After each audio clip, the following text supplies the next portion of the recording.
Welcome to Pindar Poetry. We hope you learned something new. In this video, I will compare niacinamide versus adapalene. Niacinamide, a form of vitamin B3, is known for its soothing and anti-inflammatory properties. Adapalene, a powerful retinoid, works by regulating cell turnover and preventing clogged pores. While both can significantly improve skin health, their mechanisms and primary uses differ. Understanding these distinctions is key to choosing the right product for your specific skin concerns. Niacinamide is a versatile ingredient, excellent for calming irritated skin and reducing redness.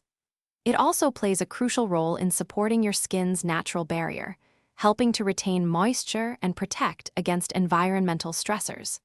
Furthermore, many users find it effective in improving overall skin texture and minimizing the look of pores, leading to a smoother complexion.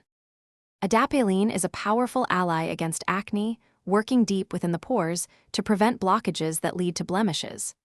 As a retinoid, it accelerates skin cell turnover, helping to shed dead cells and reveal fresher, clearer skin.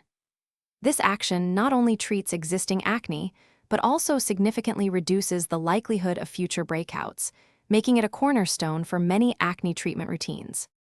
Deciding between niacinamide and adapalene depends entirely on your individual skin needs. If inflammation and barrier support are your main concerns, niacinamide might be ideal. For persistent acne and texture issues, adapalene is often the preferred choice. For personalized guidance, always consult a dermatologist. And hey, while you're thinking about self-care, check the description below for a link to some fantastic leak-proof meal prep containers and other great deals. Thanks for watching. Consider subscribing if we helped you.